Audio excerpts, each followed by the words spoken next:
আসসালামু আলাইকুম বন্ধুরা, সবাই কেমন আছেন? আশা করি আল্লাহর রহমতে সবাই ভালোই আছেন। তো আজকে আপনাদের জন্য খুবই সুন্দর একটা ব্লগ নিয়ে চলে আসলাম। আজকে দেখতে পাচ্ছেন আমার রান্নাঘরে দেশি খাবারের আয়োজন। দেশি কই মাছ, তারপরে পালং শাক দিয়ে কই মাছ দিয়ে রান্না করব, শাক ভাজি করব, আর বেগুন নিয়েছি গোল গোল করে বেগুন ভাজি করব। তো প্রথমে আমি ভাত বসিয়ে দিচ্ছি। তো এখানে দেখতেই পাচ্ছেন আমি চাল নিয়েছি একটা চালনির মধ্যে। এখন ভালো করে এগুলোকে ধুয়ে নিচ্ছি, আর এদিকে ভাতের পানি বসিয়ে দিয়েছি। তো ভাতের পানিতে বলক চলে এসেছে, এখন আমি চালগুলো দিয়ে দিব। এখন ভালো করে ফুটিয়ে এগুলোকে রান্না করতে হবে। তো অনেকেই আমাকে জিজ্ঞেস করেন আগুন জ্বলে কিভাবে। আসলে আমি আগুন কিছুক্ষণ পর পরই জ্বালাই। এটাতে আগুন জ্বালাতে অনেক ঝামেলা। আর লাকড়ি দিয়ে আমি ভিতরে একটু কেরোসিন দিয়ে তারপরে আগুন জ্বালিয়ে দিই। তো আস্তে আস্তে আগুন জ্বলে আর কি। এখানে রান্না করতে কিন্তু প্রচুর ঝামেলা, যদি আমি খুবই স্মুথলি দেখাই। আপনারাও বাসায় ট্রাই করে দেখতে পারেন, এরকম ছোট চুলা বানিয়ে তারপর রান্না করে দেখতে পারেন আসলে ঝামেলা কতটুকু। তো আমি এগুলো বলতেছি কারণ হচ্ছে এত কষ্ট করে ভিডিও বানাই, আপনারা থেকে একটা লাইক তো ডিজার্ভ করি। বা ফেসবুক থেকে দেখলে একটা ফলো করবেন, আর যদি ইউটিউব থেকে দেখেন তাহলে একটা সাবস্ক্রাইব করে দিবেন। অন্তত এইটুকু তো আপনার থেকে ডিজার্ভ করি, তাই না? আর এরপরে আমি এখন ভাতগুলোকে সুন্দর করে রান্না করে ফেলেছি। এই তো এগুলো ফুটে গিয়েছে, এখন আমি মারগেলে নিব। দেখতেই পাচ্ছেন কি সুন্দর ছোট চুলাতে ছোট পাতিল ভাতগুলো হয়ে গিয়েছে। তো এদিকে ঠিক মতো ভিডিওটা হয় নাই, কোন অ্যাঙ্গেলে রাখবো আসলে বুঝতে পারছিলাম না।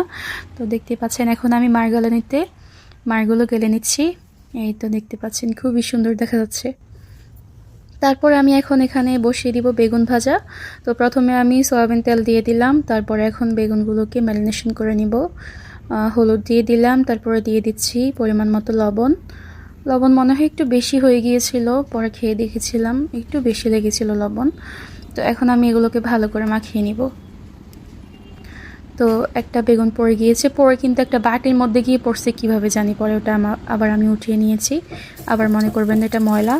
তো আমি এখন একটা একটা করে বেগুনগুলোকে দিয়ে দিচ্ছি তেলের মধ্যে, কি সুন্দর দেখা যাচ্ছে। তো এটা কিন্তু চিকন বেগুনগুলা আর গোল বেগুনের মতোই দেখা যাচ্ছে, যেহেতু মিনি কিচেন এটা সাইজ খুবই সুন্দর লাগছে আমার কাছে। তো এই বুদ্ধিটা আসলে আমাকে আমার হাজব্যান্ড দিয়েছিল, লম্বা বেগুনকে কিভাবে গোল বেগুন বানিয়ে রান্না করা যায় আর কি। তো দেখতে পাচ্ছেন মানে খুবই কিউট দেখা যাচ্ছে, আমার কাছে তো খুবই কিউট লাগছে। আমি রান্না করতেছি আর মানে এটার কিউটনেস দেখে আমার কাছে কেমন লাগতেছে আমি বলতে পারবো না। তো এখন ভয়েস ওভার করার সময় আমি আসলে তাকিয়ে তাকিয়ে শুধু দেখতেছি আমার রান্না করার সেট আপটা। আজকে আমার কাছে খুবই সুন্দর লাগছে, আর আপনাদের কাছে কেমন লাগছে অবশ্যই কমেন্ট করে জানাবেন। আর দেখতেই পাচ্ছেন আমার ডালিম গাছে কিন্তু খুব সুন্দর ডালিম ধরে আছে। সরি, আসলে এটা ডালিম গাছ না, এটা হচ্ছে ফুল গাছ। আমি ওই যে ফলগুলো দেখতে পাচ্ছেন না, এখান থেকে একটা ফল নিয়ে আমি ওখানে লাগিয়ে দিয়েছি। এখন তো সেট আপটা দারুণ দেখা যাচ্ছে। আমি এটা করার পরে আমার হাজব্যান্ডকে যেটাকে বলতেছি আমাকে বড়সড় একটা অ্যাওয়ার্ড দাও। আমি খুবই মানে বড়সড় একটা অ্যাওয়ার্ড ডিজার্ভ করি। যেভাবে আমি সেট আপটা করছি এটা খুবই সুন্দর হয়েছে, আমার নিজের কাছে ভালো লাগতেছে। আর দর্শকদের কাছে কেমন লাগবে আসলে আমি জানি না। তো আপনারা অবশ্যই কমেন্ট করবেন কেমন লাগছে। তো এখন আমি বসিয়ে দিচ্ছি কি বলে লাল শাক। তো লাল শাক বসানোর জন্য আমি প্রথমেই দিয়ে দিলাম তেলের মধ্যে পেঁয়াজ, তারপর কাঁচামরিচ, তারপরে দিয়ে দিলাম রসুন। এরপর একটু লবণ দিয়ে এখন এগুলোকে ভালো করে ভাজি করে নিয়েছি। এখন দিয়ে দিব আমি লাল শাকগুলো। তো এগুলোকে বেশি ভাজি করা যাবে না, যেহেতু শাকগুলো এমনিতেও কচি, তো এই জন্য বেশি ভাজি করব না। কিছুক্ষণ নেড়ে ছেড়ে তারপর উঠিয়ে নিব।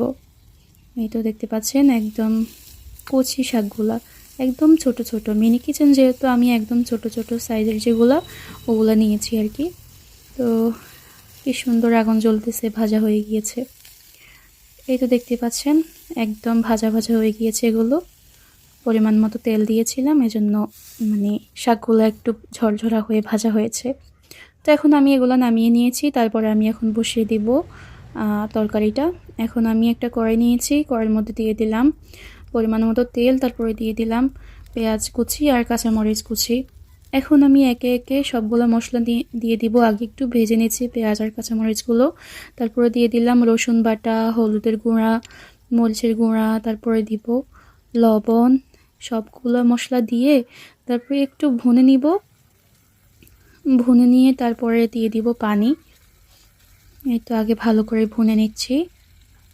মশলা যত কষানো হয় তত নাকি তরকারির স্বাদ অনেক বেশি হয়। তো এখন আমি দিয়ে দিচ্ছি পানি। আমার কলসিটা দেখেছেন কি সুন্দর ছোট। এখন আমি পানি ফুটে যাওয়ার পর আমি দিয়ে দিচ্ছি মাছগুলো। কি বড় বড় সাইজের মাছগুলো দেখতে পাচ্ছেন, মানে সব কিছু কি কিউটনেস এগুলার, বলে বোঝানো যাবে না। তো এখন আমি মাছগুলোকে ভালো করে কষিয়ে নিব, নেড়ে চেড়ে ভালো করে কষিয়ে নিচ্ছি। আর ভিডিওটা কিন্তু একদম লং বানিয়েছি। আমি ইদানিং যে ভিডিওগুলো বানাই একটু লং লং বানানোর চেষ্টা করি, যাতে আপনারা বুঝেন আমি পুরো রান্নাটা এখানেই করেছি। কারণ প্রথম আমার এরকম কমেন্ট বেশি এসেছে আমি নাকি এখানে একটু ক্লিপ দেখাই আর বাকি রান্না আমি ঘর থেকে করে নিয়ে আসি। তো এই জন্য একটু লং ভিডিও বানাই, যাতে আপনাদের বুঝতে সুবিধা হয়। ভাই আমি তোতলাচ্ছি কেন এরকম বুঝতে পারতেছি না।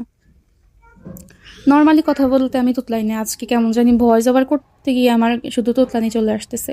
তো এরপর আমি শাকগুলো দিয়ে দিলাম, পানি দিয়ে দিলাম। এখন এগুলোকে ভালো করে ফুটিয়ে নিতে হবে, এখন ভালো করে সিদ্ধ করে নিতে হবে। এই শাকগুলো অনেক কচি, এই জন্য ভালো করে সিদ্ধ করা লাগে নাই, অল্প সময়ে সিদ্ধ হয়ে গিয়েছে। তো এখন আমি মাছগুলো উপর থেকে দিয়ে দিয়েছি। তো আমার তরকারি প্রায় রান্না শেষ। এই তো দেখতে পাচ্ছেন ফাইনাল লুকটা, রান্না প্রায় শেষ হয়ে গিয়েছে। তো সব রান্নাই এখন মোটামুটি শেষ। এখন আমি সবগুলো সার্ভ করতেছি। এই যে কালির পাতিলগুলো একটা টিস্যু বিছিয়ে তারপরে আমি কালির পাতিলগুলো এখানে রাখলাম। তো একে একে সবগুলো আইটেম আমি গুছিয়ে নিচ্ছি, একটা প্লেটে এখন সার্ভ করব আমার মেয়ের জন্য। তো প্রথমে আমি ভাত বেড়ে নিচ্ছি, দেখতে পাচ্ছেন কি সুন্দর ভাতগুলা। আল্লাহ, এত ছোট পাতিলে ভাত, আমার তো মনে হয় মাথা আউট হয়ে যাবে এগুলা দেখে। কি করতেছি আমি, আমার কাছে কষ্ট হয় এগুলা করতে, আবার করতে ভালো লাগতেছে। তো এখন আমি দিয়ে দিলাম মাছের মাথাটা, বড় একদম বড় মাছের মাথা দিয়ে দিলাম আর কি, একদম মাঝখানে প্লেটের। তারপরে শাক দিয়ে পুরো প্লেটটা সার্ভ করে নিলাম। এখন এটা আমার মেয়েকে দিব। তো কেমন হয়েছে আজকের ভিডিওটা অবশ্যই কমেন্টে জানাবেন। আজকের ভিডিও এ পর্যন্তই। ভালো থাকবেন, সুস্থ থাকবেন, আল্লাহ হাফেজ।